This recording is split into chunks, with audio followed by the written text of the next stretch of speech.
Et ouais les gars, fin du match entre le PSG et le Borussia Dortmund. Victoire de Dortmund, qualification de Dortmund, leur troisième finale de Ligue des Champions de leur histoire. La première c'était en 97 où ils l'ont remporté contre la Juventus. La deuxième c'était en 2013 contre le Bayern Munich où ils ont perdu en finale. Et la road to Wembley, c'est parti le 1er juin, ils y seront là, c'est les premiers qualifiés. Maintenant, on va attendre le prochain, le lendemain, demain, Real Madrid, Bayern Munich. Mais avant ça, il faut le débriefer ce match de ce match très décevant côté parisien où tu peux t'attendre à mieux. Honnêtement, pourtant les supporters ont vraiment été présents et ça m'a vraiment étonné de voir une aussi belle ferveur, même si voilà, ça prouve vraiment que voilà, le PSG, les supporters, quand ils veulent, ils peuvent faire de grandes choses au niveau des gradins, au niveau des supporters. Ça faisait quoi, 29 ans, il me semble, qu'il n'y avait pas eu de demi-finale de Ligue des Champions au Parc des Princes, vraiment, où les supporters pouvaient venir, parce qu'il y avait le Covid, etc.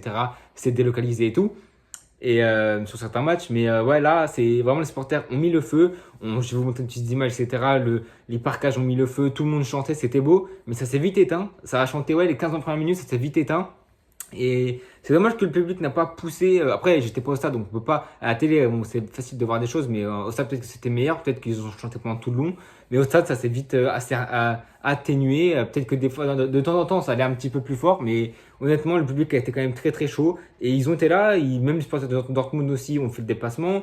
Et ouais, franchement, il y avait un super public au début.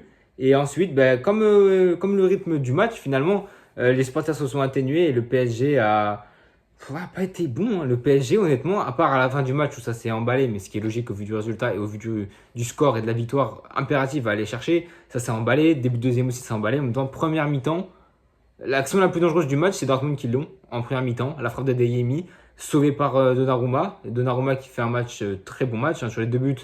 Sur le seul but qu'il prend, bah voilà, c'est un corner. Bon, tu te prends un corner, voilà, tu peux pas faire grand chose, même si ouais, tu as pris un peu contre-pied, ça va très vite, tu peux pas faire grand chose. Mais ouais, là, il te fait un arrêt splendide sur Adeyemi, un arrêt qui doit réveiller ton équipe, franchement, cet arrêt, c'est un électrochoc. Tu ne fais pas, tu n'as pas d'occasion en première mi-temps, tu te crées pas d'occasion dangereuse. Tu as ton gardien qui te sort un arrêt de très très grande classe internationale, un arrêt splendide qui normalement te remet dans les rails d'un match, un arrêt décisif qui vaut un but clairement. Ça, c'est ce match, ce but, si Adeyemi le fait, ça peut faire le couler le PSG, mais là, il sort un arrêt de grande classe et normalement, ça doit réveiller toute l'équipe. Ça doit être un électrochoc. Tu peux pas te contenter de voir ton gardien faire un arrêt décisif incroyable et au final, tu le remercies pas. Parce qu'en fait, tu joues pas offensivement. Tu es stérile avec la balle, tu as peur de te découvrir. Offensivement, c'est intéressant parce que Dortmund, ils te laissent le côté. On voyait Hakimi, Dembélé, ça dédoublait, etc. Mais c'était un très intelligent du côté de Dortmund parce qu'il te laisse le côté. Mais Adeyemi vient aider Madsen. Du côté droit, Sancho vient aider Ryerson. Ensuite, les milieux de terrain, toujours là pour aider. Julian Brandt sur le côté gauche qui vient aider aussi. Soit Adeyemi, que ce soit Madsen. Côté droit, c'est Emre Can qui le fait. Non, franchement, tactiquement, Dortmund, c'était incroyable. C'était franchement du très très haut niveau. Ça laissait les côtés. Et pourtant, ça attaquait, ça défendait au bon moment, au bon endroit. C'était toujours précis, simple, appuyé. C'était magnifique, franchement. Défensivement, Dortmund a été très bon dans les deux matchs même. Mais notamment dans ce match, même si ils ont eu de la réussite, hein, franchement, Kobel a eu de la réussite parce que le PSG a tué les poteaux. Ils ont tué les poteaux plus d'une fois, hein. Rien qu'à l'aller et au retour, franchement, le PSG peut avoir vraiment le démon par rapport à ça. Parce que toucher autant de poteaux, franchement, ça me foutrait vraiment la haine. Mais ouais, hein, le PSG honnêtement, ça m'a choqué. Comment c'était stérile. T'avais le ballon, t'avais la maîtrise du ballon, etc. Mais tu faisais pas grand chose. Oh, tu es très bien rentré dans le match. Mais ensuite, Dortmund a eu de vraies occasions. C'est eux qui ont la plus grosse occasion du match avant la deuxième mi-temps. Mais ouais, franchement, ils ont été très bons, Dortmund, dans l'utilisation du ballon, dans la gestion des temps forts, des temps faibles. Ils ont été très bons. Et ouais, franchement, Dortmund, ça joue très très bien. Mais ouais, le PSG, franchement, Donnarumma a fait un énorme match. Marquinhos a fait un énorme match, franchement. Solide, franchement.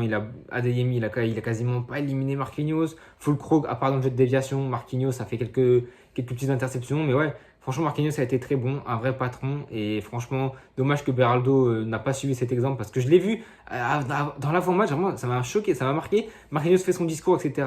de motivation avant de rentrer. Tout le monde est concentré. Et je sais pas pourquoi. Revoilà les images. Peut-être moi, je suis fou. Mais Beraldo, je le vois sourire, rigoler. Il est nié un peu. J'ai l'impression qu'il n'était pas concerné. Il n'était pas concentré. Peut-être qu'il comprend pas le français, le poteau. Mais il n'était pas concerné. C'était n'importe quoi. Je me suis dit, mais lui, il a pas l'impression que c'est une demi-finale de retour et que de base, si Hernandez il est là, lui, il est pas là. j'ai l'impression qu'il se rendait pas compte de la chance qu'il avait. Enfin, qu'il se rendait compte justement de la chance qu'il avait, mais qui du coup, il était émerveillé par le moment.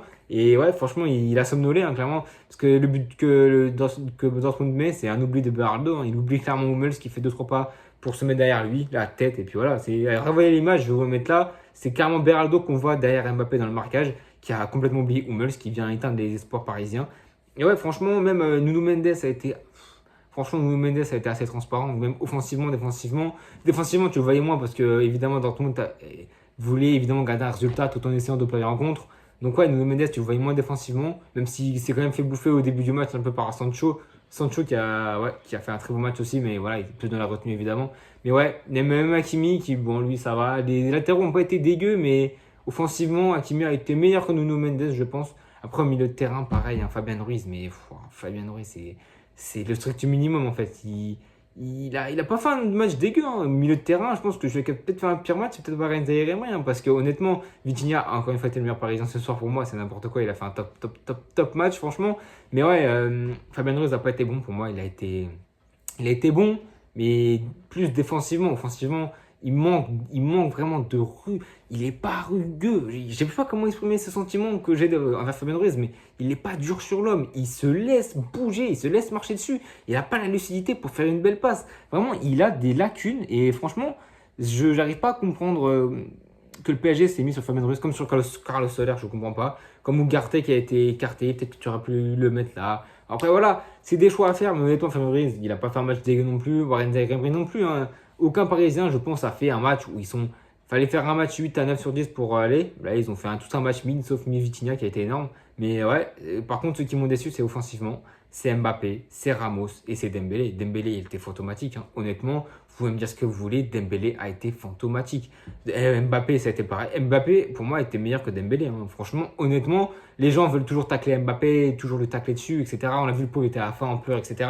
Je pense qu'il est dégoûté que la last dance s'est mal passée. Mais ouais, Mbappé n'a pas été le pire parisien ce soir. Pour moi, le pire parisien, c'est Dembélé, hein. Parce que encore Gonzalo Ramos, il rate des occasions qu'un neuf ne doit pas rater autant. Il rate des trucs, on dirait Rosselló. Ça m'a rendu fou pour les Parisiens, on aurait dit Rosselló qui rate des actions. Mais à la fin, tu vois, à la fin du match, Rosselló, il a marqué. Là, Ramos, il n'a pas marqué, c'est dommage pour le PSG. Mais ouais, erreur tactique de Luis Enrique, hein, parce que tu vois, là, tu mets Ramos, il a fait beaucoup de bien. Il a fait beaucoup de bien. Même Barcola, quand il est rentré après, il a fait beaucoup de bien. Pourquoi ne pas l'avoir fait rentrer à l'aller? Je ne comprends pas, des choix que je ne comprends pas. Après, voilà, Ramos a été bon aussi dans l'envie. Au début du match, il s'est donné, etc. Défensivement, il était là, il a fait quelques interceptions. Mais ouais, Ramos n'a pas été le pire parisien. Pour moi, le pire parisien, c'est peut-être été Dembélé, hein. Au niveau offensivement, en tout cas, c'était Dembélé. Après, honnêtement, les Parisiens, ils sont pas fait, comment dire. Il n'y a pas eu d'individualité qui a fait un mauvais match, qui mérite un zéro. Les gens vont beaucoup tacler Mbappé, ce qui est logique. Évidemment, c'était l'acteur principal, l'acteur majeur. Il n'a pas répondu aux attentes. J'ai fait un TikTok sur lui où pour moi, il est plus dans la course au Ballon d'Or. Voilà, ça c'est un match voilà, c'est des matchs comme ça où des grands joueurs comme Vinicius qui font des différences, qui sont décisifs. C'est là où on voit les grands joueurs. Mbappé sur ces deux beaux confrontations et globalement toute cette phase de Ligue des Champions n'a pas été grand, n'a pas été bon, mais les gens vont le tomber dessus. Ce que je comprends, j'aurais pu le tomber dessus aussi, mais honnêtement, c'est le choix de la facilité de tomber sur un seul et même unique homme. Alors que le foot, ça se joue à 11. Tu as 11 hommes sur le terrain. À un moment donné, faut pas tout mettre sur le même. C'est Mbappé, tu peux lui accabler tout ce que tu veux, mais à un moment donné, c'est un homme aussi. Il y a d'autres hommes dans ce terrain qui n'ont pas été bons offensivement. Dembélé n'a pas été bon. Et il faut arrêter d'accabler toujours le même homme, même si c'est ton facteur X, c'est ton mec décisif, c'est ton mec qui t'a peut-être le plus déçu. Mais pour moi, tu ne peux pas mettre même s'il est dans sa disposition sur le côté gauche et ça l'a aidé, je pense. Mais honnêtement, même si première mi-temps il est catastrophique, et honnêtement, je peux pas rien dire, il est catastrophique première mi-temps. Deuxième mi-temps, il était meilleur. En tout cas, Dortmund, eux, ont fait un réel match de bonhomme, un réel match de patron, franchement. Des joueurs, mais Schlotterbeck défensivement, la charnière Schlotterbeck, Hummels, elle était mais magnifique, c'était solide, mais n'importe quoi. Ryerson de son côté, on l'a un petit peu moins vu, il avait un petit peu moins d'espace qu'à l'aller. Il était moins servi aussi, mais ouais. Mais en fait, Dortmund a joué beaucoup plus défensivement qu'à l'aller, ce qui est normal. Ils avaient un score à conserver, ils l'ont conservé. Terzic fait rentrer à 66e minute, il fait rentrer sous le défense à 5. Les barreaux, c'est logique. Ils viennent de marquer le deuxième but, c'est logique. À un moment donné, Edin Terzic a tactiquement était meilleur que Xavi sur la double confrontation. Il a été meilleur sur toutes les positions qu'il a employées, sur toutes les formations qu'il a employées. Terzic a gagné la bataille. 2 fois 1-0, 2 défaites du PSG. C'est plié. Non, franchement, même Schlotterbeck a été très bon. Je l'ai dit, Hummels aussi. Ryerson, Madsen aussi. Moi, c'est Emre Can. Moi, enfin, c'est tout. Julian Brandt, mais qu'est-ce qu'il a été fort! Oh, mais qu'est-ce qu'il a été. Non, mais oh là là là là, dans l'élimination, dans la conservation de balles, pour se retourner, pour contrer. Oh là là, non, franchement, dans les petits espaces, franchement, il arrive toujours à se dégager du pressing et tout, faire une belle passe. Franchement, Julian Brandt, il est vraiment très, très, très, très, très, très fort. C'est vraiment. Dortmund a beaucoup fait ça. Relance sur Füllkrug, déviation sur Brandt. Brandt qui essaie de garder le ballon, qui voilà, sur après 2-3 joueurs du PSG qui vont faire le pressing, il te trouve soit un débordement, soit une transversale, soit un changement de côté, changement d'aile, et ça t'ouvre mais un boulevard. Mais franchement, Brandt, il a été énorme. Emre Can aussi, défensivement, offensivement, profil, box-to-box, il a été magnifique, Emre Can aussi aujourd'hui. Franchement, Dortmund a été.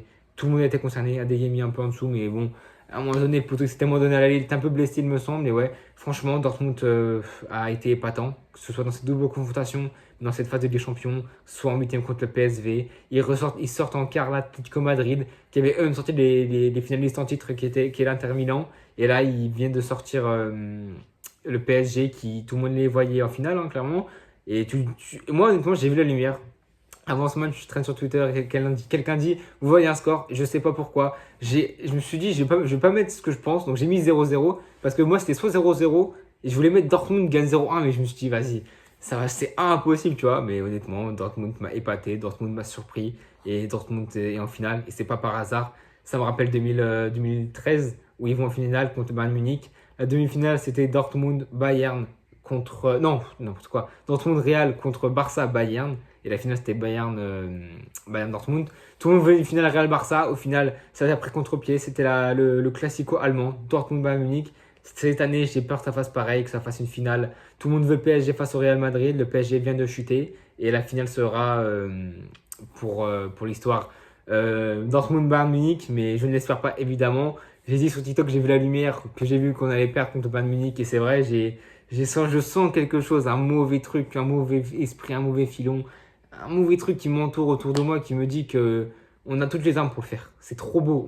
En plus, sur Real Madrid, dans des configurations comme ça, phase retour, où tu as toutes les clés entre tes mains, jamais, mais jamais on perd. Mais ça, en temps normal, jamais on perd, on se fera éliminer. Mais je sais pas pourquoi, cette année, ce moment-là, demain précisément, je sens pas du tout. Honnêtement. Pourtant, on a toutes les chances de notre côté pour gagner. Mais honnêtement, je sens la catastrophe arriver. Je sens la défaite arriver. Je sens l'élimination arriver. Je ne sais pas pourquoi. Me demande pas pourquoi. C'est simplement pas de la superstition, mais simplement un état d'esprit. Comment on dit, un truc qui me vient en tête d'un coup. Je ne sais pas pourquoi j'ai ce pressentiment. Voilà. J'ai ce pressentiment qu'on va pas le faire, alors que pourtant on a tout ce qu'il faut pour le faire.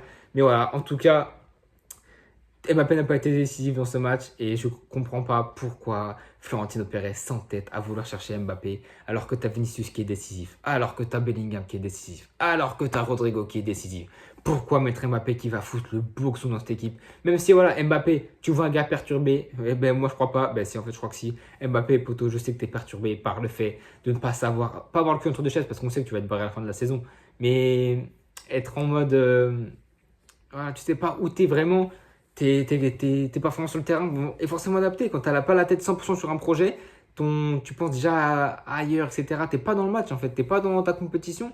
Et c'est pour ça, je pense qu'il a fait une aussi mauvaise campagne de Ligue des Champions cette année, c'est qu'il est pas dedans. Je pense même si c'est un grand professionnel, je pense qu'il est pas dedans et qu'il est perturbé par tout cet abattage, pas médiatique parce qu'il a l'habitude, mais par tout ce truc qui se passe autour du Real Madrid et on sent que c'est la fin. Et c'est dommage que ce Last Dance, ça s'est tellement mal fini. Et ça aurait pu être magnifique, Mbappé qui remporte la première champion de l'histoire du PSG pour clore le débat, que c'est la plus grande légende du PSG, même si statistiquement c'est la plus grande légende du PSG, il n'y a pas à faire. Maintenant, c'est les supporters qui, eux, vont décider s'ils vont l'accepter en tant que légende du PSG. Pour moi, ce serait trop bête de dire que voilà, ce n'est pas une légende du PSG, c'est une légende du PSG. La plus grande, je sais pas, sûrement pour moi. Mais il y a eu plusieurs légendes au PSG, mais Mbappé a été incroyable. L'avancée d'une nouvelle ère, il t'a fait ramener des grands joueurs, il t'a ramené des titres.